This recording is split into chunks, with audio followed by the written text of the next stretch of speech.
Hello and welcome back from the break. We now move on to our next panel discussion, entrepreneurship and wealth management.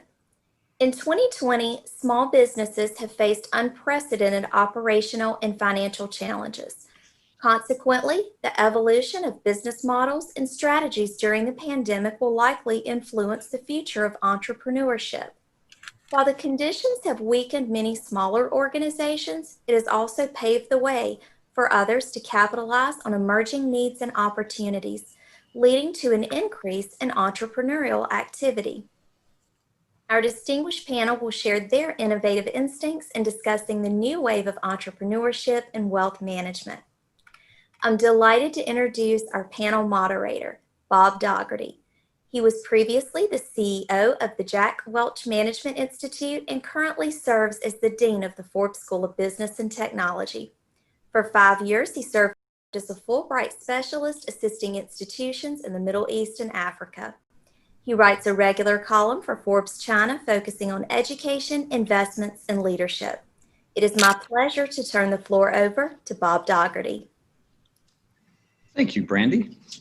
It's great to see my fellow panelists on the Zoom here. I'm going to give it just a quick, short monologue. Hopefully, you'll all bear with me, and then I'll introduce the panelists.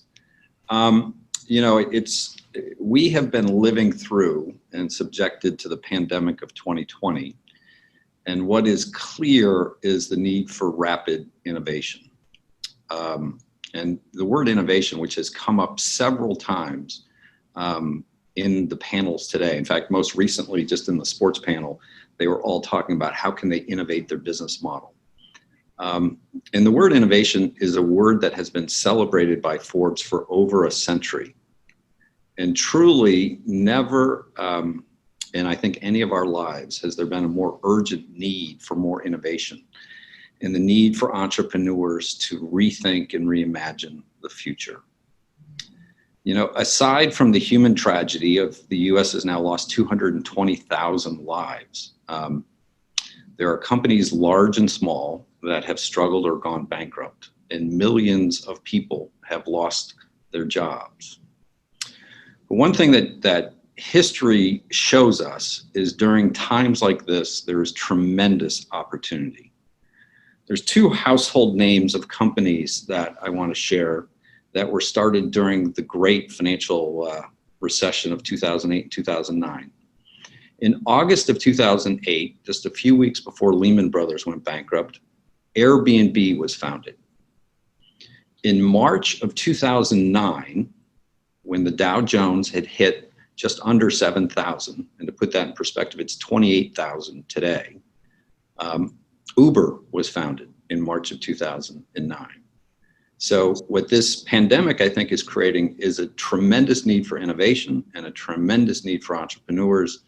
And hopefully we'll look up in the not too distant future to see several of our students at the Forbes School of Business and Technology launch one of those game-changing businesses. So let me introduce our distinguished panel.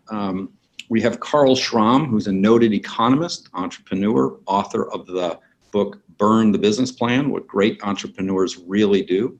Carl's also a professor at Syracuse University and the former president of the Kauffman Foundation. Welcome, Carl. Hi, good to be with you. We also have Michael Moe, who is the founder and CEO of GSV Asset Management, a modern merchant bank that invests, advises, and partners with the fastest growing, most dynamic companies in the world. He's also the author of the best-selling book, Finding the Next Starbucks. Welcome, Michael. Great to be with you. We also have John Tamney. John is the editor of Real Clear Markets, vice president of FreedomWorks, and is a senior advisor to Toreador Research and Trading. His new book is titled They're Both Wrong, a policy guide for America's frustrated independent thinkers. John has also written one of my favorite books on economics. It's entitled Popular Economics, What the Rolling Stones, Downton Abbey, and LeBron James Can Teach You About Economics. Welcome, John. Thanks, you got good taste.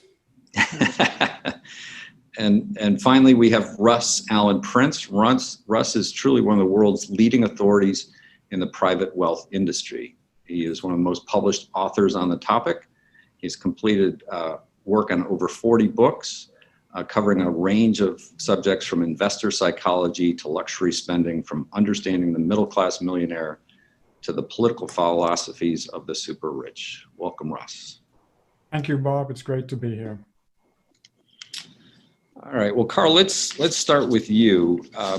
As the president of the Kauffman Foundation, you led that organization while it did some really landmark research in the area of entrepreneurship, and would love to hear your perspective of the state of play, the state of entrepreneurship in the U.S. today and over the last 20 to 30 years. Happy to offer a couple of thoughts, Bob. I was president of Kauffman starting in 2002 for 10 years. And I came to that job as an economist, not a sort of philanthropist, if you will. I'd actually run my own merchant bank and gave that up to go run Kauffman, because I saw the potential of actually trying to straighten out everybody's thinking about entrepreneurship. And when I say that, I don't mean to be arrogant, but as an economist and as an investor, advising some big funds in Silicon Valley, I was always struck by how nobody really had a handle, an empirical handle on what entrepreneurs, who they were, and what they did, and how important they were to the economy. And when I got to Kauffman, one of the first things I really began to discover was there was no empirical foundation for anything that the government was doing or university professors were doing. In fact, just about that time, the breakout of entrepreneurship programs in universities was well underway. And as I showed in my recent book, the more professors you deploy, the fewer new startups happen. So we can now look at data that Kauffman was largely responsible for, and it's pretty frightening in the sense that 25 years ago, we were starting about 500,000 high potential businesses. We're down someplace in the area of 300,000 now. So think about the reverse correlation between all these programs to teach people. And good news is, and I think it actually goes right to your initial comments, that with this COVID thing, we actually are seeing a lot of people unemployed. And for the first time in years, we're watching an uptick in the number of people starting businesses. Which is great news. Thank you. Michael Moe, you have enjoyed a remarkable track record in Silicon Valley, having been an early investor in Facebook and Twitter and Spotify. What are some of the things that you look for when backing an entrepreneur? Well, backing the entrepreneur, him or herself, looking for a person that has exceptional vision, because ultimately people need to be led. Looking for passion, where it has that positive energy that attracts people and attracts good momentum around that person. We like to say that you're looking for a company or an entrepreneur that has the ambition of a for-profit company, but the heart of a not-for-profit company. And I think also critical for what we're looking for is an entrepreneur that has exceptional integrity and you trust them. That's not to say that entrepreneur doesn't have a distorted reality field. Most do. You can't be realistic often and start a business, because it's just, if you do all the challenges and all the reasons why something wouldn't work, you'd never do it. But you have to also be somebody, my friend Bill Salmon, who is Harvard Business School professor in entrepreneurship, I guess he just retired, talked about there's over 10,000 business plans he's seen in his career. There's 3 that actually met their plan. And so it's not that the entrepreneur runs out of time and runs out of money. Usually what they run out of is trust, because ultimately they stop to be back because you just don't believe them. So if you frame the whole issues that we're looking for in backing an entrepreneur or a company, I put it in what I call the 5 Ps: people, product, potential, predictability, and purpose. You're looking for people that you believe, most of these companies, they don't have long histories, but the people have histories, and you're looking to bet first and foremost on people that are winners. Second P is product, where you're looking to back companies that truly are exceptional, claim to fame. Technology is all about disproportionate gain to a leader in a category. Third P is potential. Where are their tailwinds? What are the mega trends that are creating big market opportunities. Fourth P, predictability. Again, most of these businesses are young, but you're looking for what I call signposts on the highway that give you evidence that you're on your right road to the destination. And the fifth P, which is a new P for us, is purpose. And this, I do believe the great businesses of today and tomorrow are going to have more than just profits that are driving their motivation. They're going to be aligned with a purpose that has a special meaning to why they're doing something. So that's the general framework. Yeah, that's very helpful. Thank you.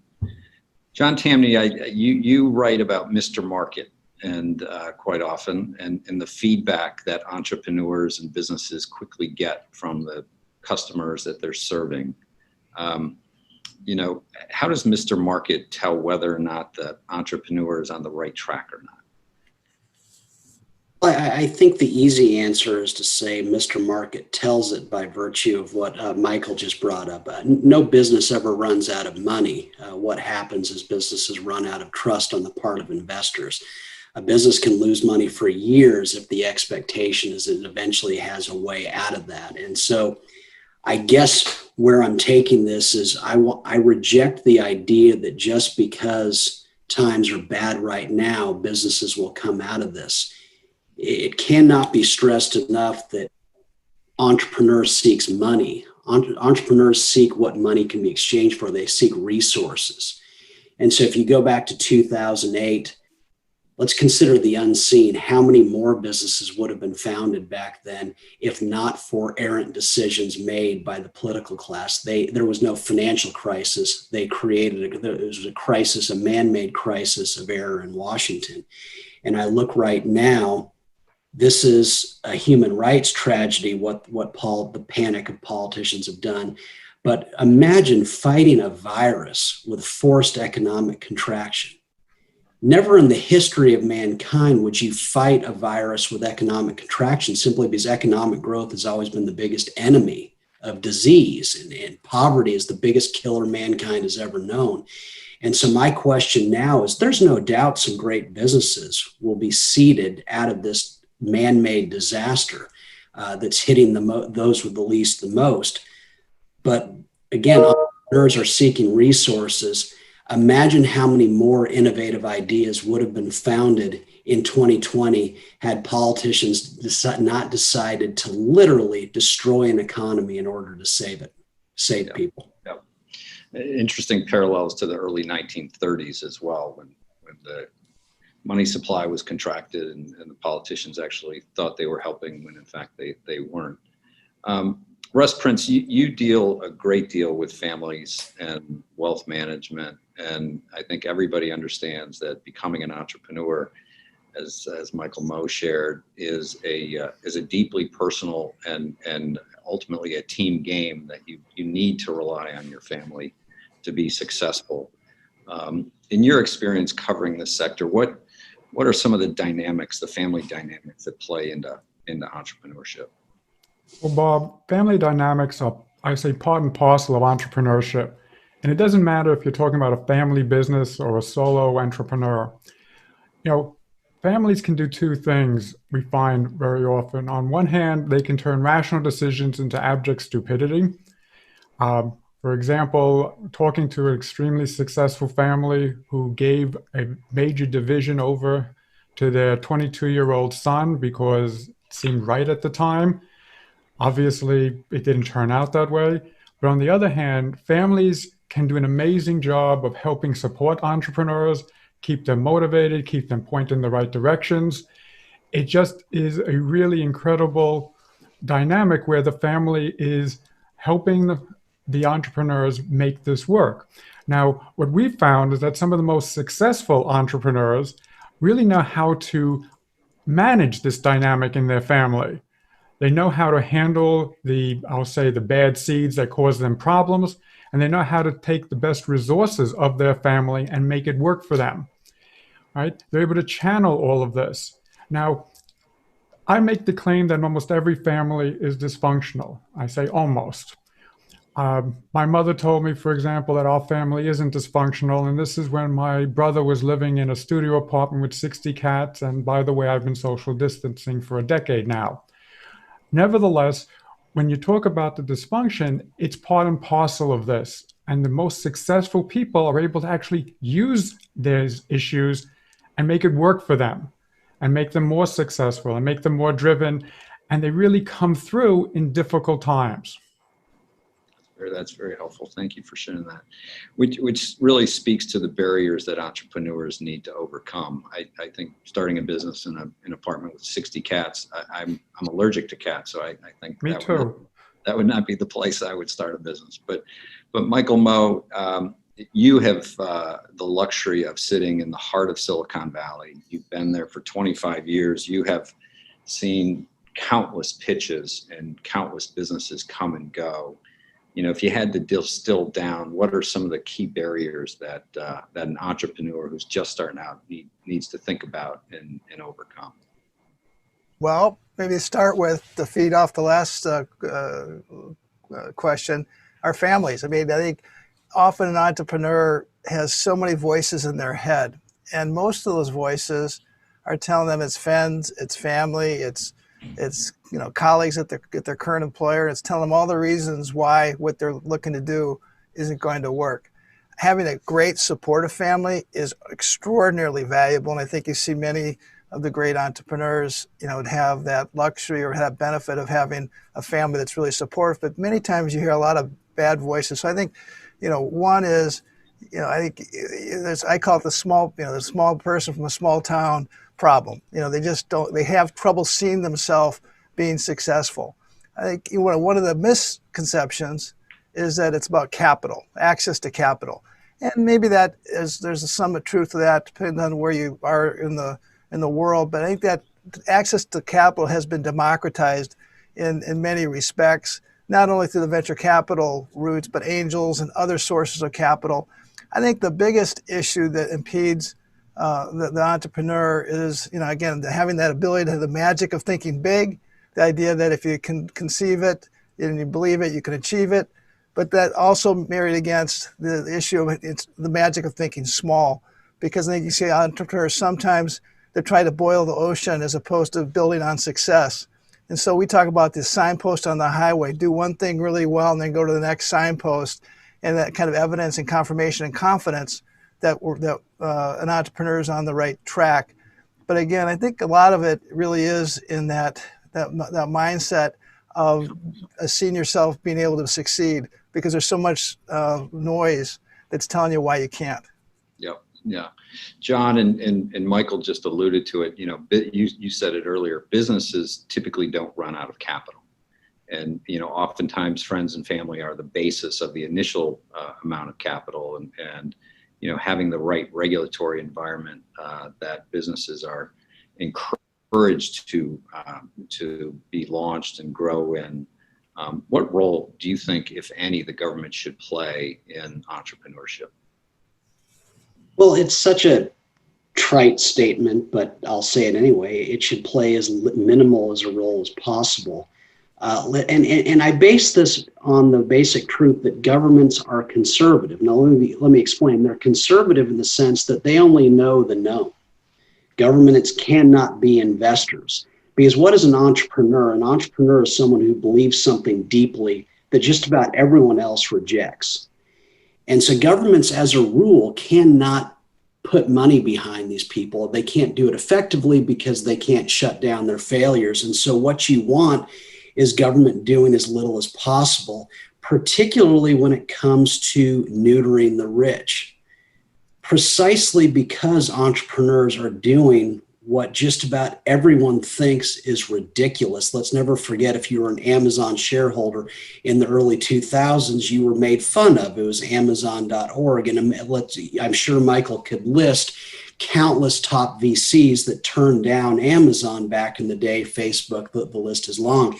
And so the best thing government can do is reduce as much as possible the lengths that its hands get inside the pockets of the rich, whether they've earned or inherited it. And that's the case that the rich, precisely because they're rich, have money to lose.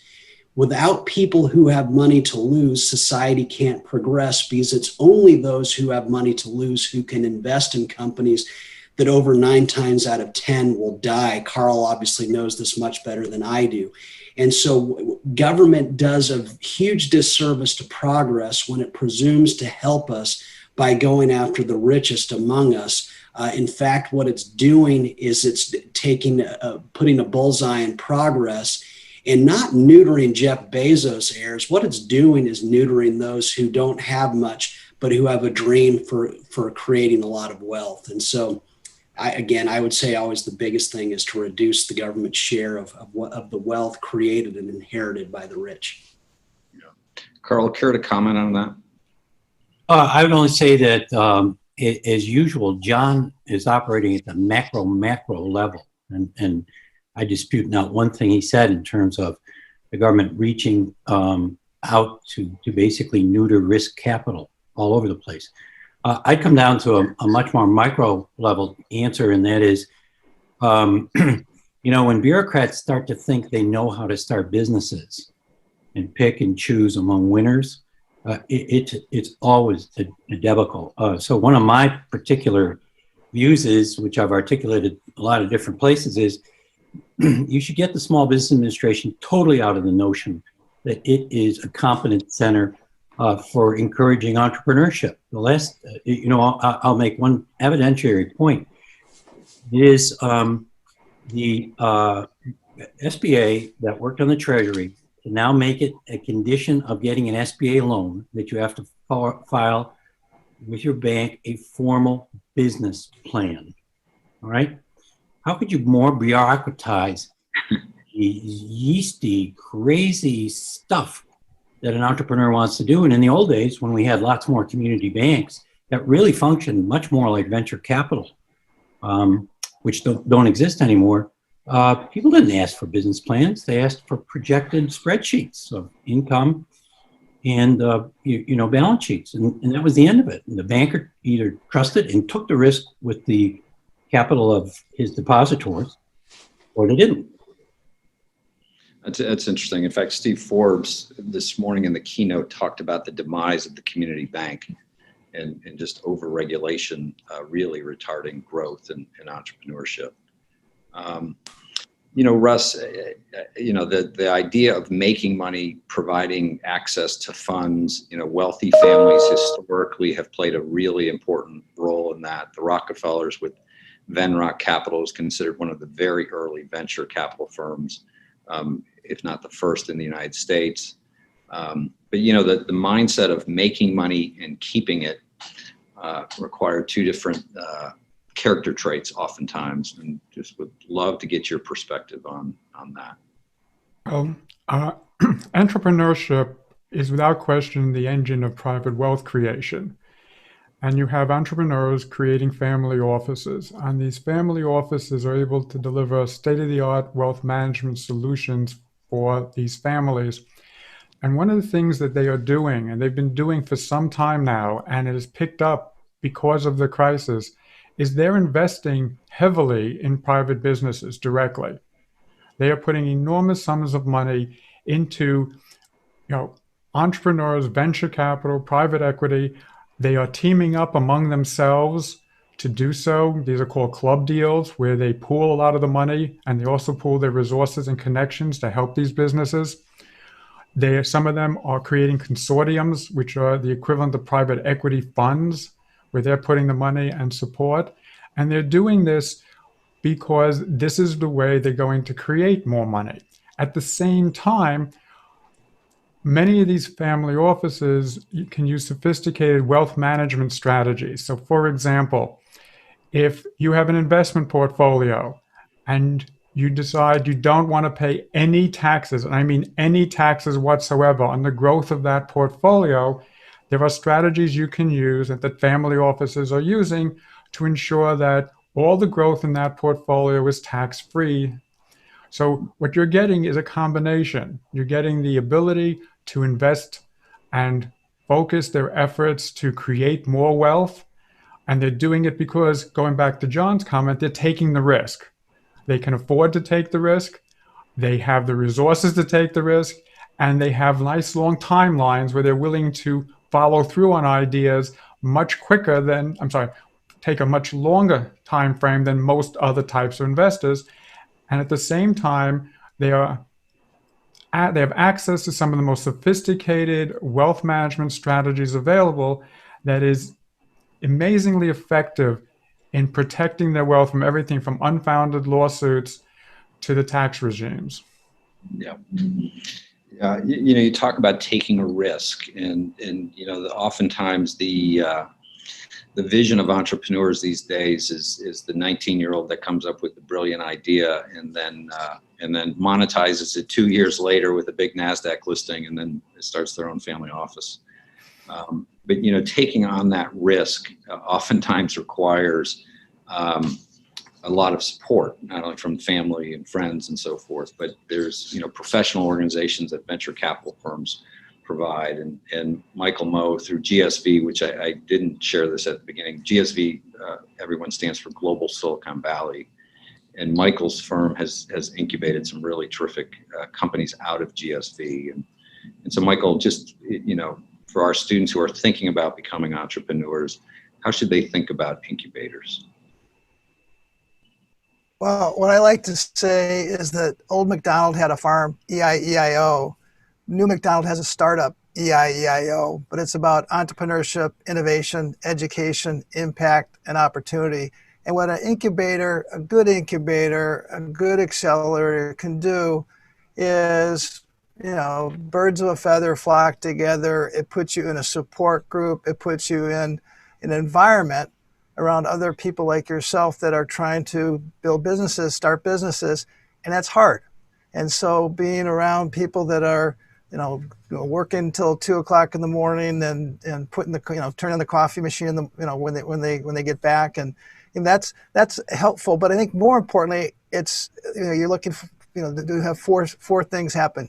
You're finding good content, good advice for how you can be successful with your startup. Second C you're looking for is capital. And again, an incubator accelerator that has a good reputation, investors often are visiting because they're looking for the next big opportunity. You're looking for how you create connectivity. So for all people you're going to recruit to your business, other resources you're looking for.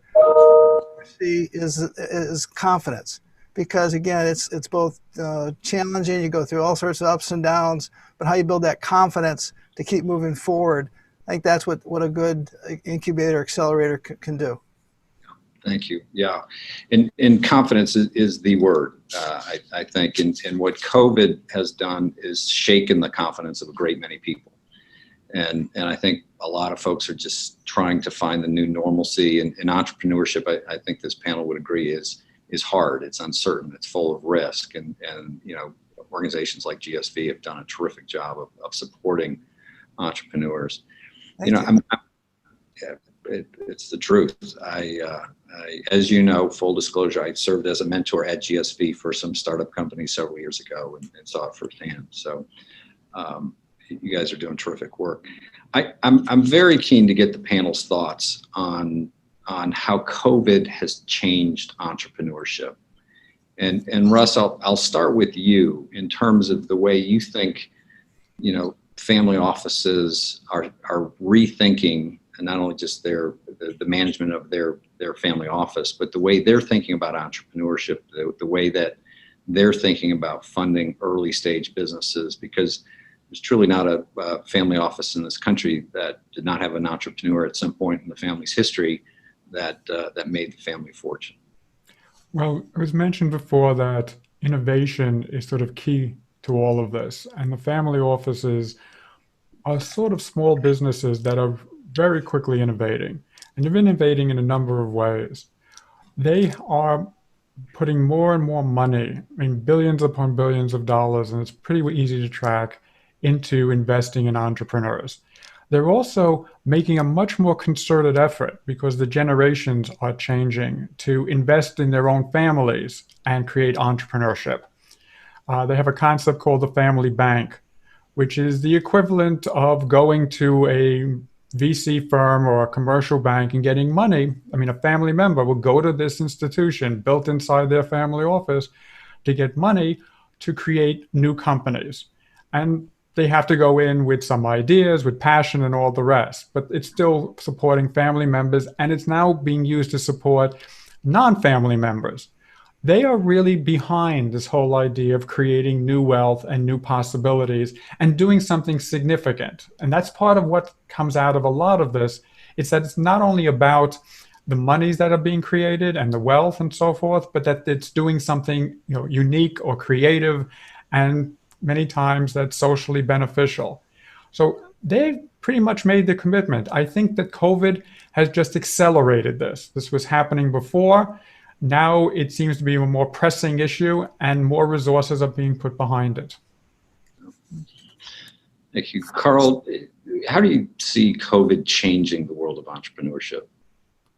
Well, I think it probably comes in two stages. We're in stage one, and it's made for lots more noise. So you have a lot of people out of work, the creation of quote unquote firms like consulting firms and so forth. That's the uptick that's going on right now. And it raises a separate question in terms of what, and when I say noise, everybody is uncle.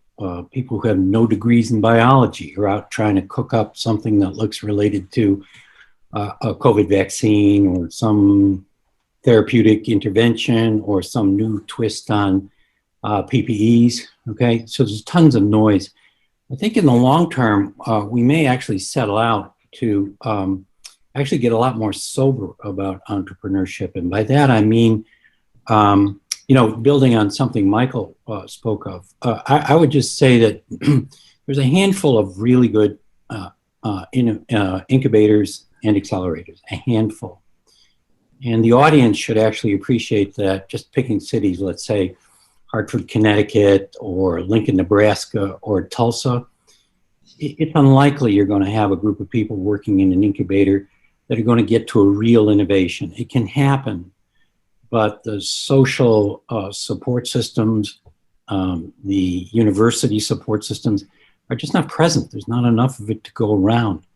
So in a sense, we may get a touch more sober about how innovation is formed. And I think in that regard, I go back to John in a sense, because I think, not to put words in his mouth, but I know John pretty well, we're really watching a remodeling of our economy.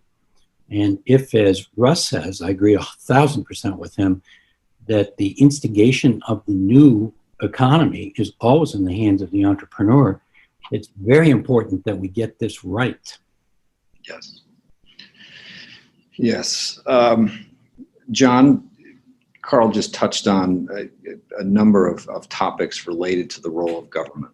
And it's incumbent on us to get it right, to use his words. And, the massive spending that we have seen just in the last several months, would be curious to hear what you think the folks in DC should be hearing from all of us who are the voters that elected all those folks in Washington.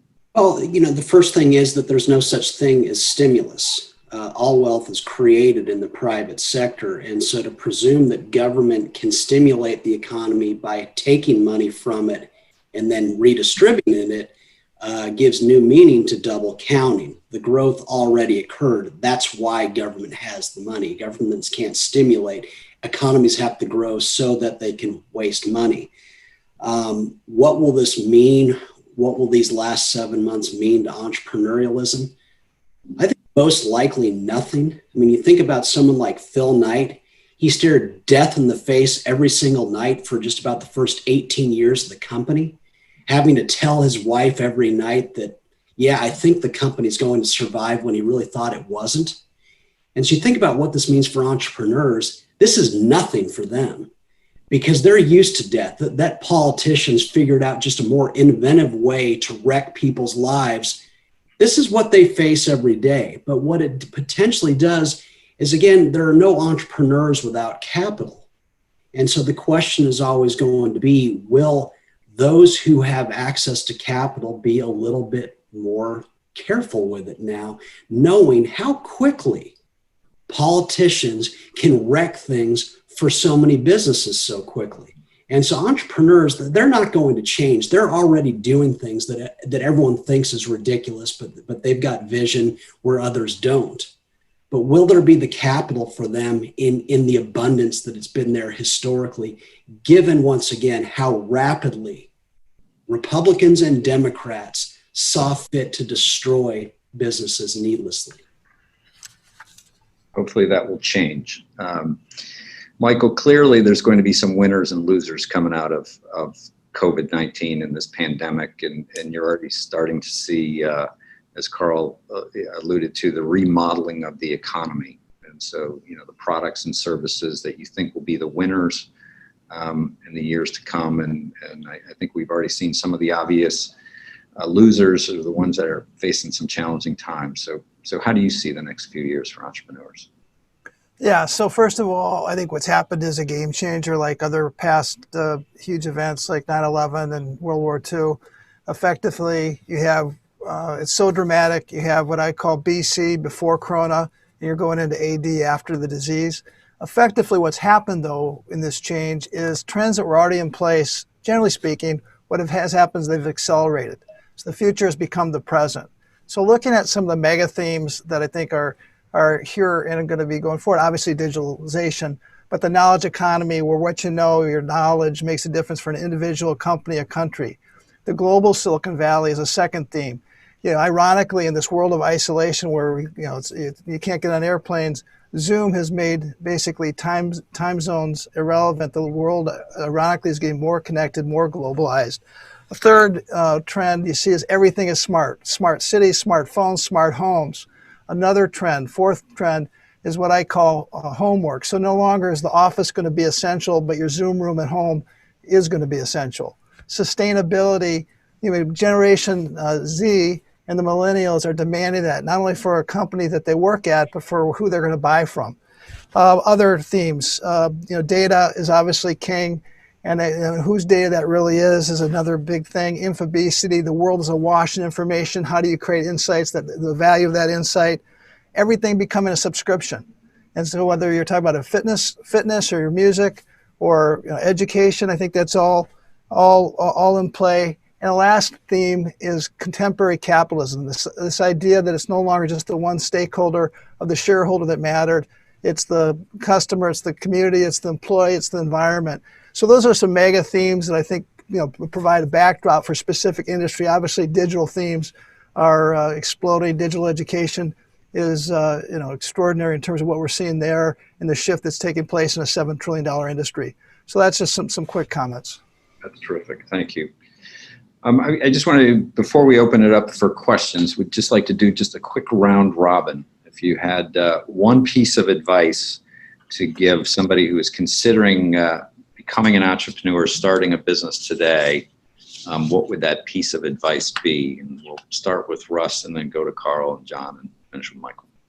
You really want to become an entrepreneur, you have to have the conviction and believe in yourself. It was pointed out many times here. There's going to be a lot of pressure and thoughts against whatever you're coming up with. You just have to be sure of yourself and just to go forward. Great. Thank you.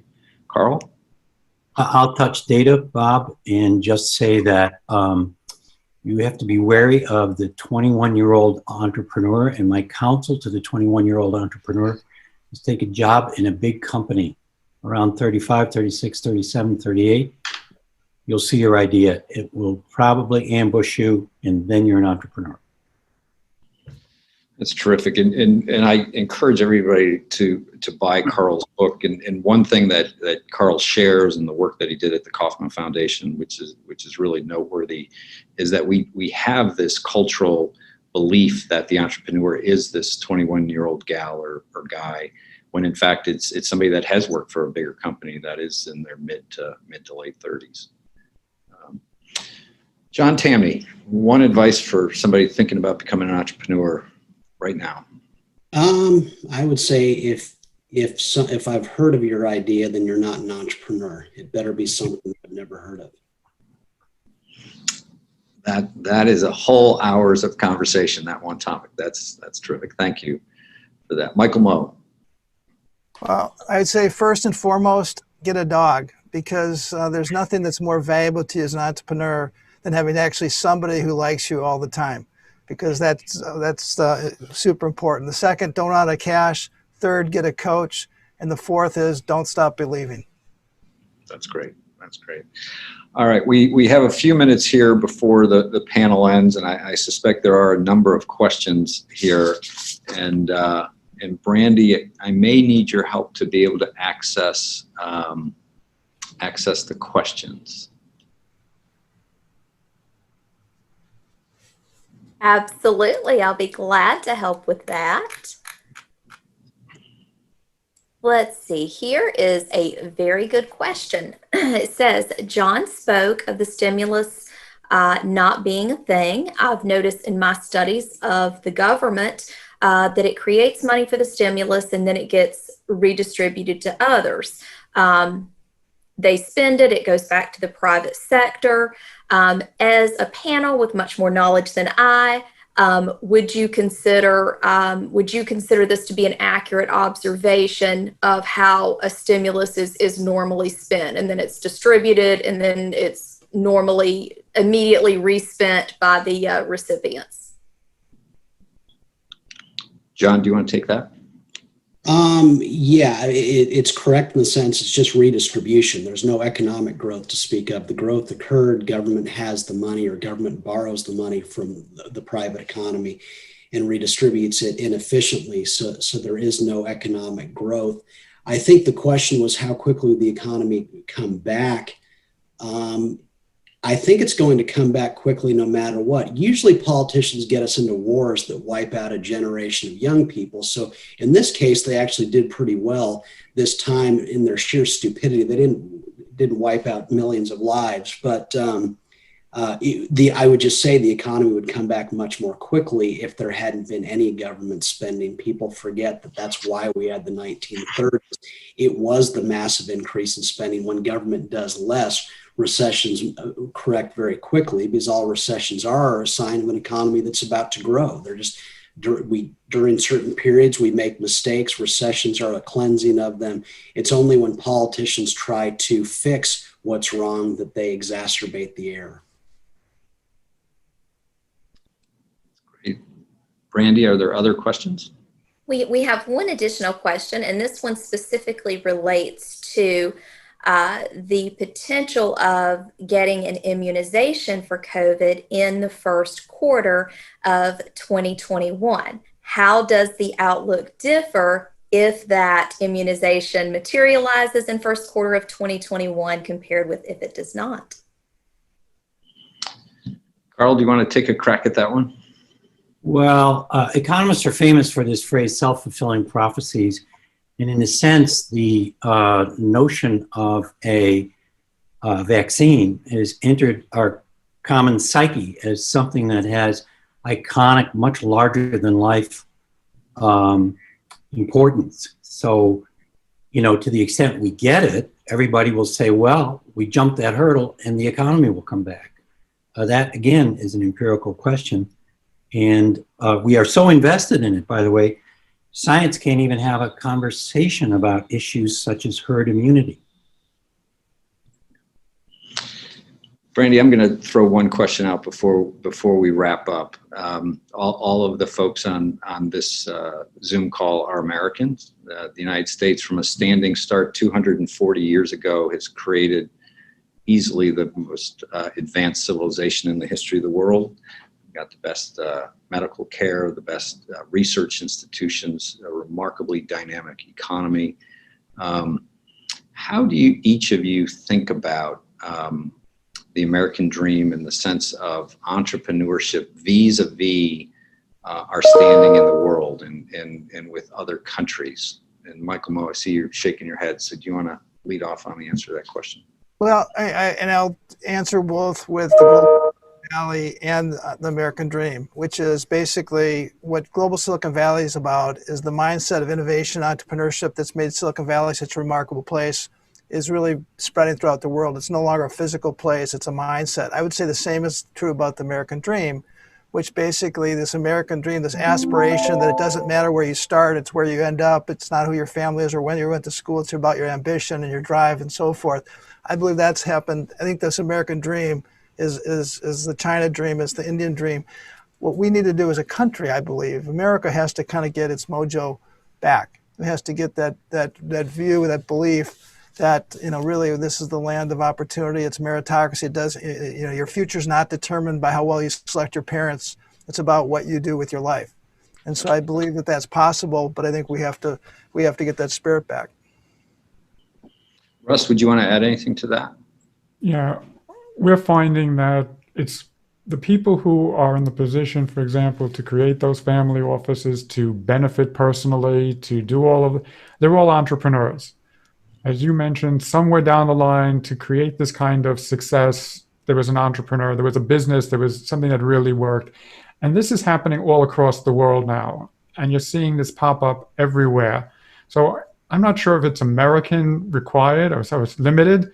I'm just seeing it as that's the sort of the engine of growth as we were talking about. John, part of that question and just the the two answers from Michael and Russ, speaks to immigration. I mean, you look at both Google and Microsoft, they're actually run by immigrants. Google, Amazon, Oracle, Apple, either first or second generation immigrants. Curious just your perspective on the role of what has historically been a very unique American value, entrepreneurship, the willingness to take a risk and try to change the world. Well, I don't think you can separate the two. Let's never forget Americans aren't a race, they're an ideal. We descend from the crazies. We descend from the people around the world willing to risk their lives to get a taste, not of security, but of personal freedom, of the freedom to pursue whatever it is their bliss was in life. And so the ultimate entrepreneurial act was getting to the United States. And so anytime you cut that off, you necessarily cut off or you slow the arrival of the very people who renew the United States and make it uniquely America. And so I think it's essential. If I'm not ready to give up on the United States, I think people have been quitting on the United States since before it was the United States, and they've never been correct.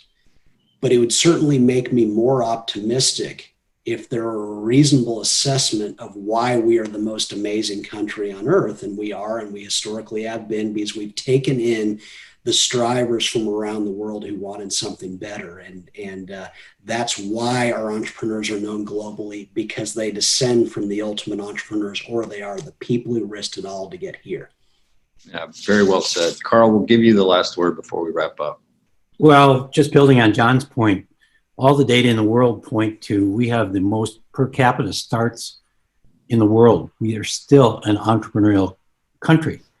But one of the things I think threatens it, having been an academic and then having to leave university to start my own business and then run Kaufman and then coming back to university, sort of the bookend of my life, I am kind of appalled at the gestalt our students hold that America is not the land of opportunity, never was the land of opportunity. The notion that you can have freedom and do all this and take these risks, no, that's not really the world we live in.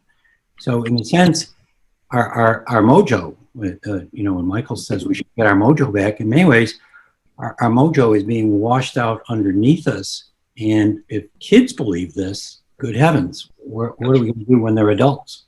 Yeah. Thank you for sharing that. And just a final thought, and then we'll hand things back to you, Brandy. And this is for our students. And the president of the university would not like me to say this, but I'm going to say it anyway. The best way to learn about business and the best way to contribute to your country and the economy is to go start a business. You will learn more by becoming an entrepreneur about what sales means, marketing, operations, finance, than you oftentimes will find in a classroom. And so with that note, I really want to thank our panel, Michael Moe, Russ Prince, John Tamney, and Carl Schrum. Thank you so much for participating today. My pleasure. Thank you, everybody. Thank you. Thank you so much to Bob Dougherty, our panel moderator, and also for our esteemed panel members.